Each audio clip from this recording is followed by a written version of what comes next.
यासीन का ख़ानदान इराक़ से इंग्लैंड इस वक्त मुंतकिल हुआ जब वो एक छोटा लड़का था। यासीन अपना घर सामरा छोड़ना नहीं चाहता था, लेकिन इसके वालिद ने कहा कि यह ख़ानदान के लिए बेहतर होगा क्योंकि वहाँ रहना अब महफूज नहीं था, और वो चाहते थे कि उनका बेटा एक ऐसे मुल्क में बड़ा हो जो हर किस्म के लोगों को कबूल करे।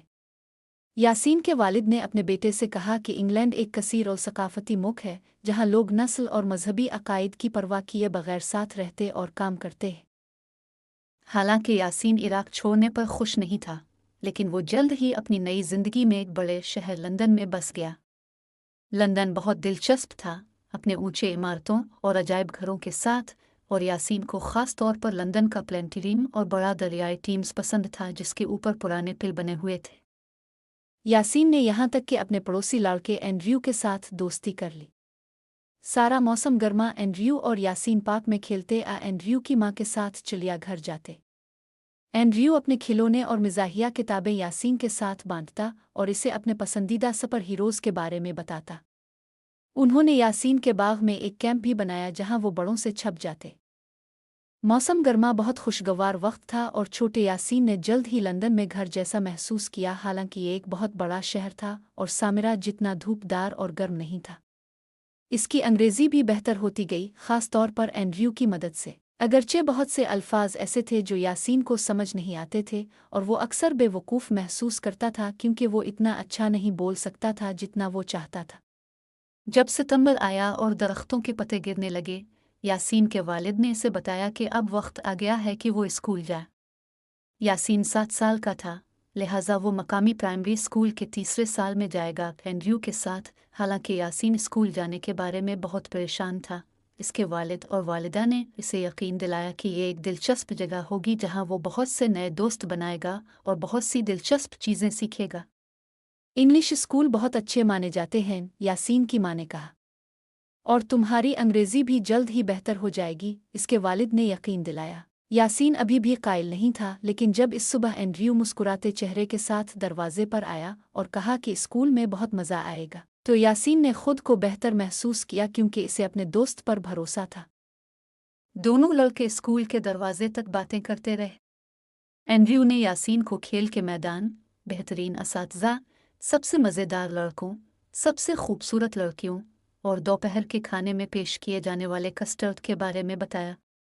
यासीन को नहीं पता था कि कस्टर्ड क्या है, लेकिन चूंकि एंड्रयू बहुत पुरजोश लग रहा था, यासीन ने सोचा कि यह बहुत मज़ेदार होगा। लेकिन जब वो दोनों अपनी क्लास में पहुंचे तो चीज़ें यासीन की तवक्को के मुताबिक नहीं हुई। उस्ताद ने एंड्रयू से कहा कि वो क्लास के आगे बैठे और यासीन का बाकी बच्चों से तारुफ करवाया। यासीन को क्लास के सामने खड़े होना बिल्कुल पसंद नहीं आया और एक लड़के ने चलाकर कहा कि वो बदबूदार गैर मुल्की है। लड़के और लड़कियां सब हंसने लगे और फिर एक और लड़के ने यासीन के लहजे का मजाक उड़ाया जब उस्ताद ने इससे इसका नाम और वतन पूछा। मिस, मुझे इसकी बात समझ नहीं आ रही। ये अंग्रेज़ी बोलना भी नहीं जानता, बदतमीज़ लड़के ने कहा। आखिरकार यासीन को क्लास के पिछले हिस्से में बैठने की इजाज़त मिली, लेकिन वो चाहता था कि वो एंड्रयू के साथ बैठे क्योंकि वो खुद को बहुत तन्हा महसूस कर रहा था। इसके करीब बैठी लड़की अजीब नज़रों से उसे देखती रही, जिससे यासीन को परेशानी हुई और क्लास के दौरान उसने हाथ उठाकर उस्ताद से जगह बदलने की इजाज़त मांगी। यासीन को नहीं समझ आया कि उसने क्या किया जिससे लड़की नाराज़ हुई। घंटी बजने पर खेल के मैदान जाने का वक्त था। सब बच्चे अपनी किताबें बंद करके अपनी कूटें पहनकर बाहर निकल गए। उस्ताद ने यासीन को रोककर उसकी जैकेट पर इसका नाम लिखा हुआ एक बीज लगा दिया। ये लो, उस्ताद ने मुस्कुराकर कहा, अब सब बच्चे तुम्हारा नाम सीख सकेंगे। यासीन को लगा कि बीज बहुत अहमकाना लग रहा है, और जब वो खेल के मैदान में गया तो सब बच्चे इसकी तरफ इशारे करके हंसने लगे। तुम्हारा नाम लड़कियों जैसा है, एक छोटे सुनहरे बालों वाले लड़के ने कहा।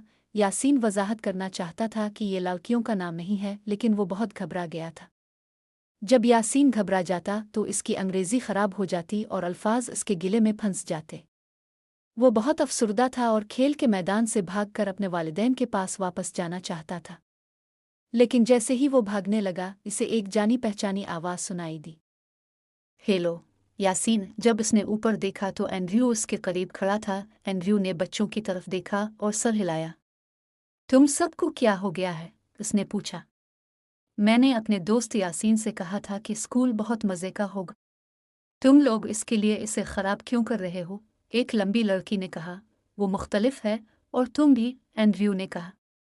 तुम स्कूल की सबसे लंबी लड़की हो और तुम्हें ये अच्छा नहीं लगता जब लोग तुम्हारा मजाक उड़ाते हैं, है ना? फिर एंड्रयू ने घुंघरियाले बालों वाले लड़के की तरफ देखा। और तुम्हें भी अच्छा नहीं लगता जब लोग कहते हैं कि तुम्हारे बाल लड़कियों जैसे हैं। हम सब मुख्तलिफ हैं और यही हमें ख़ास बनाता है। जिंदगी कैसी होती अगर हम सब एक जैसे होते? सब बच्चे खामोश हो गए। फिर यासीन ने अपना सर ऊपर उठाया। बोरिंग, उसने मुस्कुराकर कहा। बिल्कुल, एंड्रयू ने अपने दोस्त की मुस्कुराहट वापस करते हुए कहा। बहुत बोरिंग। ये सुनकर सब बच्चे हंसने लगे। बहुत बोरिंग, उन्होंने एक दूसरे को छेड़ते हुए कहा। एंड्रयू ने बाकी बच्चों को बताया कि वो कैसे यासीन के साथ गर्मियों की छुट्टियों में कैंप बनाते, पार्क में खेलते, और वो कैसे सुपरमैन की जगह बिगमैन को पसंद करता है, और ये भी कि इसे हॉट डॉग बिल्कुल पसंद नहीं। ये सुनकर सब बच्चे मजीद हंसने लगे और जल्द ही सब अपनी इनफरादियत के बारे में बातें करने लगे। पीटर जेनकिंस ने यहाँ तक कि अपनी कमीज़ उठाकर सबको अपने पेट पर एक बड़ा जामनी निशान दिखाया। यह है असल मुख्तलिफ होना, उसने फ़ख्र से कहा। मुझे लगता है तुम सबके पास ऐसा बड़ा निशान नहीं होगा। जब वक्फा ख़त्म हुआ, एंड्रयू ने उस्ताद से कहा कि वो आज सबक में बात करे कि मुख्तलिफ होना कितना अच्छा है और लोग दुनिया भर से इंग्लैंड में आकर कैसे नई ज़िंदगी का आगाज़ करते हैं, जैसे इसके दोस्त यासीन ने किया। उस्ताद ने कहा कि इनफरादियत अहम है और ये भी कि बरतानिया एक शानदार कसीर और सकाफती जजीरा है।